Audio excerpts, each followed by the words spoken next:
ये है अंटार्कटिका, दुनिया का 5वां सबसे बड़ा कॉन्टिनेंट और दुनिया का सबसे ठंडा कॉन्टिनेंट।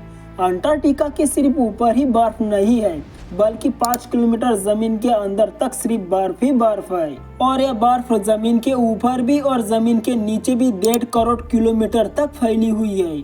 यानी कि एरिया के हिसाब से अंटार्कटिका इंडिया से भी 5 गुना ज्यादा बड़ा है।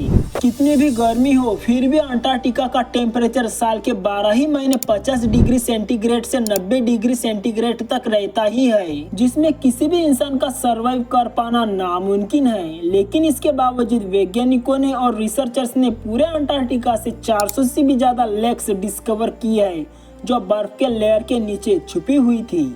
आज आप ऐसे ही डिस्कवरियों के बारे में जानोगे रोहन पांडे टीवी की इस वीडियो में।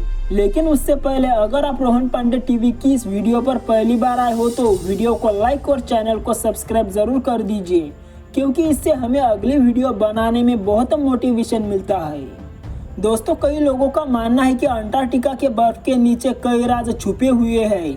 कईयों का तो ये भी मानना है कि इस बहुत बड़े बर्फ के नीचे एलियंस रहते हैं। लेकिन रिसर्चर्स और आर्कियोलॉजिस्ट इस मिस्टीरियस कॉन्टिनेंट के नीचे दबे हुए राजों को बाहर निकालने के लिए दिन रात मेहनत कर रही है। और इसी दौरान 2009 में एक डिस्कवरी ने आर्कियोलॉजिस्ट के रोंगटे खड़े कर दिए, जब उन्हें अंटार्कटिका के बर्फ के नीचे से एक बिल्ली का ढांचा मिला।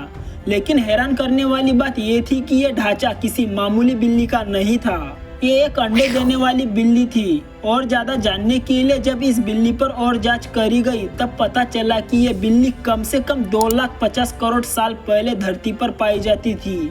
वाटरफॉल तो लोगों ने कई बार देखे होंगे, लेकिन अंटार्कटिका में टेलर ग्लेशियर नाम की जगह पर वाटरफॉल नहीं बल्कि ब्लड फॉल देखने को मिलता है। जी हाँ, 1911 में टेलर नाम के एक साइंटिस्ट ने सबसे पहले इस ब्लड फॉल को डिस्कवर किया था। कई सालों तक यही माना जाता रहा कि इस ग्लेशियर के अंदर से खून बहता है, लेकिन जब मॉडर्न साइंस ने इस पर और ज्यादा जांच करी तब उनको जो पता चला वो इससे भी हैरान कर देने वाला था। जी हाँ, पता चला कि इस ग्लेशियर के नीचे पानी का एक बहुत बड़ा डैम है, लेकिन उसका पानी कोई नॉर्मल पानी नहीं था। इस पानी में सी वाटर से 3 टाइम ज्यादा सॉल्ट है, जो पानी को फ्रीज नहीं होने देता। साथ ही इस पानी में पहाड़ों से निकलने वाला आयरन भी मौजूद है। जब भी ये पानी डैम से बाहर निकलता है तो हवा में मौजूद ऑक्सीजन पानी में मौजूद आयरन से मिक्स होकर आयरन ऑक्साइड बन जाता है, जिससे ये पानी का कलर लाल हो जाता है। और इसी पानी में आर्कियोलॉजिस्ट को एक और हैरान कर देने वाली चीज भी मिली। इस पानी में टोटल 17 अलग अलग टाइप के बैक्टीरिया मिले, जिन्हें जिंदा रहने के लिए ऑक्सीजन और सनलाइट की भी जरूरत नहीं होती। एक्सपर्ट्स का मानना है कि बैक्टीरिया की ऐसी किस्म है जो ऐसे प्लैनेट्स पर पाई जाती है जहां ऑक्सीजन और सनलाइट का नामो निशान नहीं होता। लेकिन ये बैक्टीरिया हमारी धरती पर कैसे आए, ये अभी तक एक मिस्ट्री ही बनी हुई है। 2014 में एक डिस्कवरी करते दौरान आर्कियोलॉजिस्ट को बेइंतहा हैरान कर देने वाली इंसानी खोपड़ियां मिली। इस डिस्कवरी में 2 हैरान कर देने वाली बातें सामने आई। पहली हैरान कर देने वाली बात की ये पहली बार अंटार्कटिका में इंसानी खोपड़ियां मिली, और दूसरी हैरान कर देने वाली बात इन खोपड़ियों की साइज थी। जी हाँ, नॉर्मल खोपड़ियों के मुकाबले ये काफी अलग दिखती थी, क्योंकि इनके सर के पीछे वाला हिस्सा हद से ज्यादा बाहर निकला हुआ था। साइंटिस्टों का कहना है कि सिर की ऐसी शेप बचपन की अजीब आदतों से बनती है, और ये अजीब आदतें हजारों साल पहले एंशिएंट सिविलाइजेशन में अपनाई जाती थी। इस तरीके की खोपड़ियां आर्कियोलॉजिस्ट को इजिप्ट और पेरू से भी मिल चुकी है। तभी उनका शक है कि हजारों साल पहले अंटार्कटिका में भी लोग बसते थे, और उनका कुछ न कुछ ताल्लुक एंशिएंट इजिप्शियन सिविलाइजेशन से जरूर रहा होगा।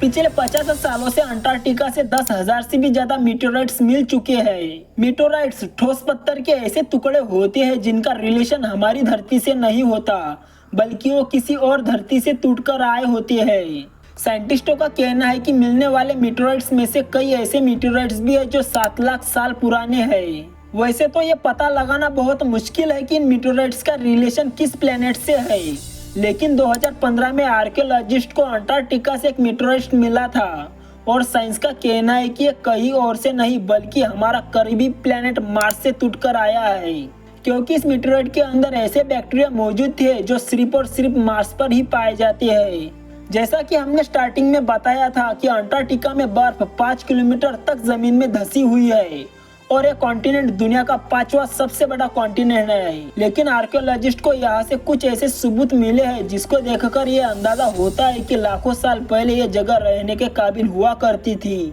जी हाँ, 1980 से कई आर्कियोलॉजिस्ट को यहाँ से डायनासोर्स, मूजासोर्स और प्लेजासोर्स के ढांचे मिल चुके हैं। इन ढांचों की साइज 30 फीट तक बताई जाती है। जब इन ढांचों की और ज्यादा जांच करी गई तब मालूम पड़ा कि ये कम से कम 80 लाख साल पुराने हैं। तभी रिसर्चर्स ने यह अंदाजा लगाया कि 80 लाख साल पहले अंटार्कटिका रहने के काबिल हुआ करती होंगी और तब ये बड़े बड़े पहाड़ बर्फ से नहीं बल्कि पेड़ पौधों से ढके होते होंगे। और अब सबसे इम्पोर्टेंट, जब अंटार्कटिका में आर्कियोलॉजिस्ट की एक टीम बर्फ के अंदर 1100 फीट नीचे रिसर्च कर रही थी तब उन्हें बेइंतहा खतरनाक जानवर का ढांचा मिला। ये ढांचा कौन से जानवर का है ये जानने के लिए आर्कियोलॉजिस्ट ने जब इस पर और जांच करी तब कई एक्सपेरिमेंट करने के बाद भी इसका स्ट्रक्चर दुनिया के किसी भी जानवर से मैच नहीं हो सका। इस खौफनाक ढांचे की लंबाई 8 फीट बताई जाती है जिसकी हड्डियां बॉडी से बाहर निकली हुई है। कई सालों की मेहनत के बाद भी आज तक ये पता नहीं चल सका कि ये जानवर कौन सा था और ये आखिर इस धरती पर आया कहां से था।